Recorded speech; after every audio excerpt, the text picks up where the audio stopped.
okay? So you want to own a hospital. Buy the building, hire the doctors, watch the patients come in, charge them for the care, collect the money, keep the difference. Sounds simple. It is almost never simple. A hospital looks like a place that heals people. From the inside, it is something else entirely. It is one of the most expensive machines a human being can own, running every hour of every day, whether or not a single patient walks through the door. Lights stay on, machines stay warm, staff stay on the clock. None of that depends on whether anyone gets sick this week. To understand what you are actually buying, you first need to understand what a hospital sells. Most people think a hospital sells medicine. It does not. A pharmacy sells medicine. A hospital sells something closer to access to a building, to equipment, to trained people, all of it ready and waiting the moment something goes wrong in your body. Walk through a hospital actually has on its shelves.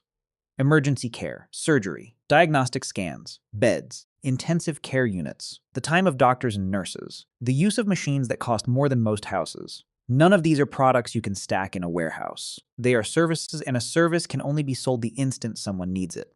This single fact explains almost everything strange about hospital economics. A factory that makes shoes can slow down in a quiet month. A hospital cannot slow down. The operating room has to be ready at 3 in the morning for an emergency that might never come. That readiness is not free. You are paying for it whether it gets used or not. The basic equation of the business is brutally simple to write down and brutally hard to control. Revenue equals the number of patients multiplied by the average amount each one generates. That is the whole formula. The problem is that you control almost nothing on either side of it. You do not decide how many people get sick this month. You do not decide what insurance companies are willing to pay you for treating them. You just have to be ready every single day for whatever number shows up. So before a single patient is treated, the spending has already started. Let's look at what it actually costs to open the doors. Say you want to build a hospital from the ground up rather than buy an existing one. The first number you will hear is the cost per bed, and the industry's own rule of thumb is about $1 million per bed. Not $1 million for the whole building. $1 million per bed. A modest community hospital with around 120 beds, roughly 300,000 square feet of building, lands at something like $112 million just for construction. A smaller facility, maybe 60 beds, still runs above $50 million. Push toward a large hospital with 500 beds, full trauma capability, teaching functions, and the bill climbs past $600 million, sometimes close to $1 billion. And that number is just the shell, the walls, the wiring, the plumbing, the operating rooms. It does not include the machines that actually make the hospital useful. Take one piece of equipment as an example. The magnetic resonance imaging scanner, the machine most people call an MRI. A basic model starts around $100,000. A standard mid-range scanner, the kind a typical hospital actually needs to function, runs between $1 million and $3 million. The most advanced research-grade systems can cross $3 million on the machine alone before you've paid for the room. Here's the part nobody mentions when they quote you the machine's price. The MRI has to sit inside a magnetically shielded room, built specifically to contain its field and keep outside interference out. Site preparation alone, the shielding, the reinforced flooring, the cooling systems, can run another $300,000. And in more complex builds, that figure has reached $1.6 million. Add it all up, and a single MRI suite fully installed and ready to scan a patient can cost between $3 million and $5 million. One machine, one room, now multiply that by every department a real hospital needs. A computed tomography scanner, an operating suite, a cardiac catheterization lab, a neonatal intensive care unit with its own specialized equipment. Each one carries its own 7-figure price tag before it has treated a single person. So already, before you've hired a single nurse or treated a single patient, you are looking at construction costs running into the tens or hundreds of millions of dollars, plus equipment costs that add tens of millions more on top. And this is just to open the doors. The real costs are still coming. Here's where it gets interesting. You cannot simply build a building and start admitting patients. A hospital is one of the most regulated structures a private citizen can own, and the regulatory process alone can take years and cost millions before a single bed is occupied. In many states, you first need something called a certificate of need. This is a government approval process that asks a basic question. Does this community actually need another hospital? If regulators decide the answer is no, your $100 million building plan simply does not happen, no matter how much money you have. This single requirement has killed entire hospital projects after years of planning. Then comes accreditation. Independent bodies have to inspect and certify that your facility meets safety and quality standards before insurance companies and government health programs will pay you a single dollar for treating a patient. That process alone can take well over a year, during which your building sits there, fully constructed, generating zero revenue while still costing money to maintain. And then there is the most expensive, hidden cost of all: malpractice insurance. A hospital is one giant liability waiting to happen, and insurers price it that way. Depending on the state and the services offered, malpractice and liability coverage for a hospital can run into the millions of dollars every single year before a single claim is ever paid out. Skip this coverage, and one lawsuit can end the entire operation. Add up the licensing delays, the accreditation process, the legal costs, the insurance, and the months or years of carrying a fully built but non-operational building, and many hospital projects spend an additional 10 to 20% of their total construction cost just getting through the door that says, "Open for business." The cost of just existing now you're open. Patients are walking in. And this is where the real bleeding begins, because a hospital's biggest expense has nothing to do with treating anyone. It's the cost of simply staying staffed and stocked, whether or not anyone needs care that day. First, there's labor. This is, by a wide margin, the single largest expense any hospital carries, typically eating up around 60% of total operating costs. Doctors, nurses, pharmacists, technicians, security, cleaning staff, billing departments, every one of them needs to be paid every single pay period, regardless of how many patients showed up. And labor costs have not been standing still. Registered nurse salaries alone have risen roughly 27% faster than general inflation over just the past 4 years, as hospitals compete for a workforce that is, in many regions, simply not large enough to meet demand. Second, there are supplies and drugs. Medicine, surgical instruments, bandages, disposable equipment used once and thrown away. Oxygen. These costs do not sit still either. Pharmaceutical expenses for hospitals have been climbing at roughly 9 to 12% a year recently, and general supply costs have been rising at a similar pace. Third, there's the building itself. Electricity to run machines that need to be on around the clock.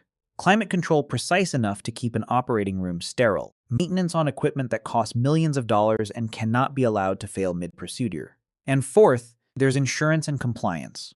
The malpractice premiums we already mentioned, plus the army of administrative staff needed just to navigate billing codes, government regulations, and insurance company paperwork. Scatter all of this together, and a single hospital of modest size can be spending tens of millions of dollars a year just to keep its lights on, its staff paid, and its shelves stocked, before a single payment from an insurance company has landed in its account.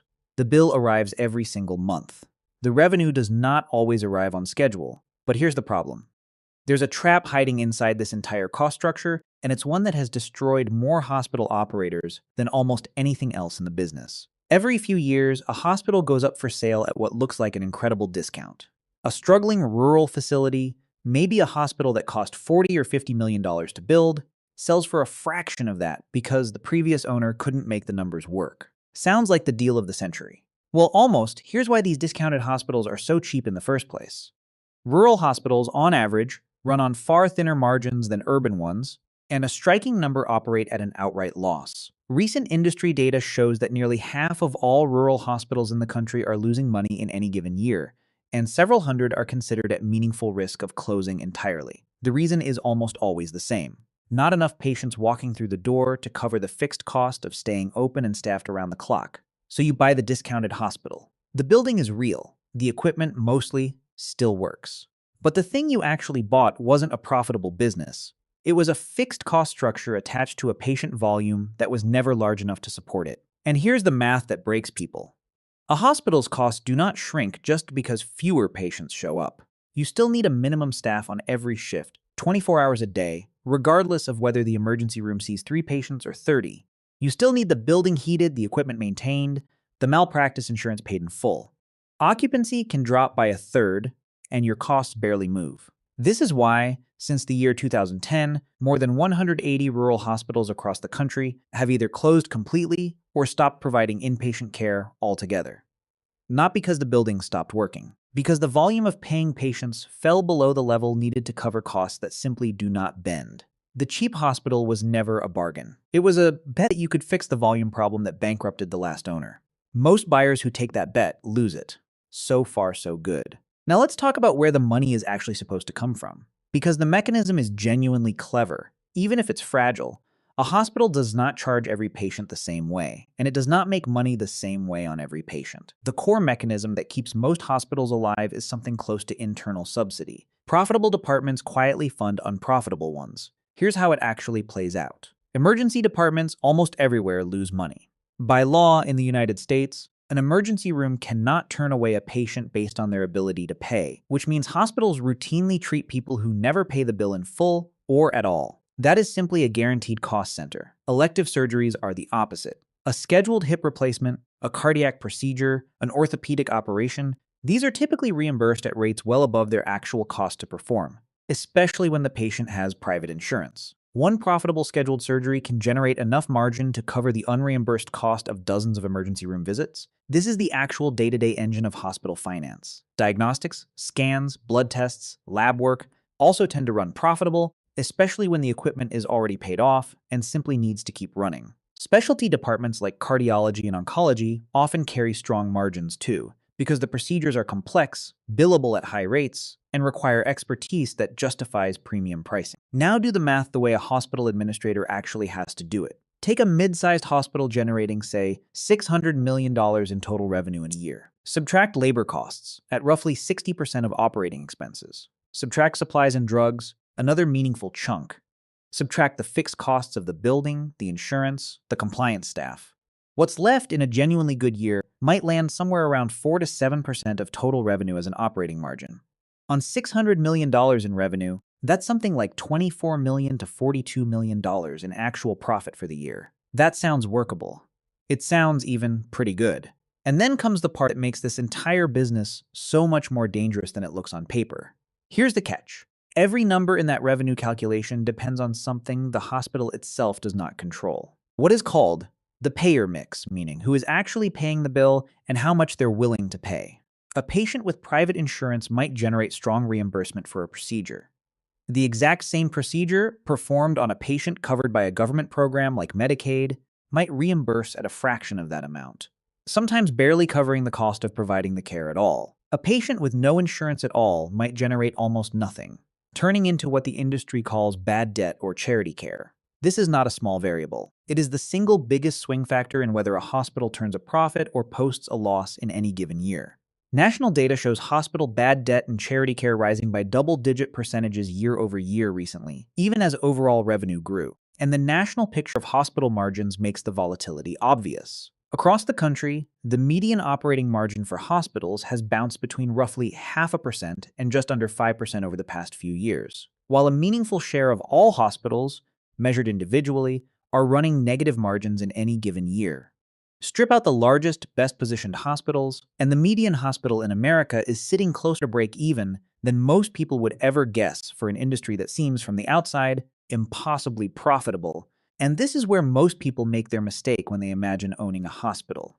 They picture the institution as a money machine because the bills patients receive are enormous. They forget that an enormous bill and an enormous payment are two completely different things. A $50,000 charge on a hospital bill might result in an insurance company paying $12,000, a government program paying $8,000, or a patient simply never paying at all. The cost side of the business is rigid. The revenue side is not. And that asymmetry is the single most important fact about owning a hospital. Now let's see what happens when that asymmetry actually breaks a real operator. Meet a cardiac surgeon, son of Cuban immigrants, who trained at Harvard and the Massachusetts Institute of Technology before becoming the head of a hospital chain that, at its peak, treated more than 2 million patients across 31 hospitals in 8 states. His name was Ralph de la Torre, and the company he ran was called Steward Healthcare. The story starts in the year 2010, when a private equity firm called Cerberus Capital Management bought 6 struggling Catholic community hospitals out of the Boston Archdiocese for nearly $900 million. De la Torre took over as chief executive, and the company began an aggressive buying spree, acquiring hospitals across the country until it reached its peak size of 36 hospitals, making it briefly the largest for-profit hospital operator in the entire United States. Here's the move that, on paper, looked brilliant. In 2016, Steward sold the real estate underneath its own hospitals, the actual land and buildings, to a real estate investment company called Medical Properties Trust, then leased that same real estate back at a high annual cost.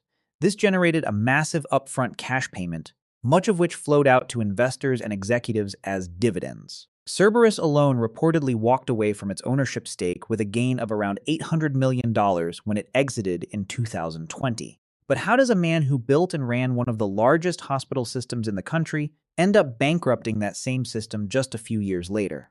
The answer is not that he didn't understand hospitals. The answer is structural, and it's the same lesson hiding in everything we've already covered in this video. The sale-leaseback deal had locked Steward into more than $6.6 billion in long-term lease payments it now owed for buildings it used to own outright.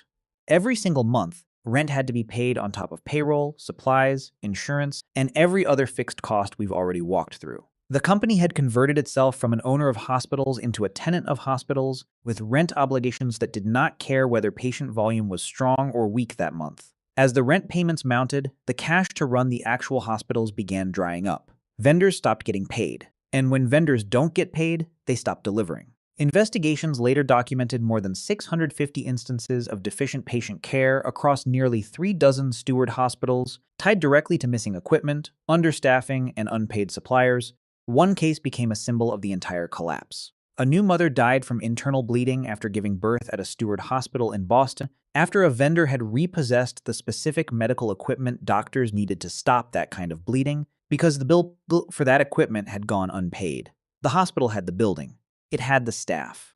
It did not have the supplies, because the supplies had been taken back over an unpaid invoice. By May of 2024, Steward filed for bankruptcy carrying more than $9 billion in total liabilities, including close to $1 billion in unpaid bills to vendors and roughly $6.6 billion in long-term lease obligations. In the year leading up to that bankruptcy filing, while nurses reported missing basic medical supplies, the chief executive drew a salary north of $4 million and owned 2 private yachts, one of them valued at around $30 million. Keep this in mind if you ever find yourself looking at a hospital chain's balance sheet and wondering whether the fixed costs are sustainable. 5 Steward hospitals have permanently closed since the bankruptcy. One of them, a 77-bed hospital in a rural Massachusetts town, had served a population of around 115,000 people and handled roughly 16,000 emergency room visits a year. After it closed, ambulance transport times in the surrounding area jumped by about 20%, because patients now had to be driven significantly farther to reach the next open emergency room. The building didn't disappear. The community's access to care did. This is the structural lesson underneath the entire Steward story. The collapse wasn't really about one executive's yachts, even though the yachts made for an easy headline. It was about a financial structure, heavy fixed lease obligations stacked on top of already thin and unpredictable hospital margins, that left zero room for error the moment patient volume or payer mix shifted even slightly in the wrong direction. The same trap that catches a small rural hospital buyer caught one of the largest hospital chains in the country. Size didn't protect it. It just made the collapse bigger. So let's lay out what actually happens if you decide to own a hospital using the real numbers we've walked through. In the optimistic scenario, you're running a well-positioned hospital in a growing urban area, with a strong mix of privately insured patients, a busy elective surgery schedule, and modern, mostly paid-off equipment. Industry-wide, the best-performing hospitals have posted operating margins in the range of 7 to 8% in strong recent years. On a hospital generating, say, $400 million in annual revenue, that's roughly $28 million to $32 million in profit for the year. Costs are covered, expansion is possible, and the business genuinely works the way people assume it does from the outside. In the realistic scenario, 2 things shift that are entirely outside your control. First, your payer mix worsens. More of your patients arrive on government programs that reimburse below cost, or with no insurance at all, which has been the actual national trend, with bad debt and charity care rising by double digits in recent years. Second, your labor and supply costs keep climbing faster than your reimbursements, exactly as nursing wages and drug costs have been doing across the entire industry. Under those conditions, that same $400 million hospital can easily land at a 1 or 2% margin, or slip into an outright loss, the exact position that roughly a third to nearly half of all rural hospitals find themselves in during any given year. The difference between the good year and the bad year, on a hospital that size, is not a small adjustment. It is the difference between $30 million in profit and a multi-million-dollar loss. On the exact same building, with the exact same staff, treating roughly the exact same number of patients, a hospital isn't really a business in the way a restaurant or a retail store is a business. It is a fixed, enormous, immovable cost structure, sitting permanently exposed to a revenue stream that nobody who owns it actually controls. You don't set the prices insurance companies will pay. You don't choose how many of your patients show up uninsured. You don't decide whether the next wave of patients needs expensive elective surgery or unprofitable emergency care. What you do control is whether you understand, going in, that the building is never really the asset. The patients walking through the door, and who is actually paying for them, is the asset. And that asset can change beneath you faster than any building ever could.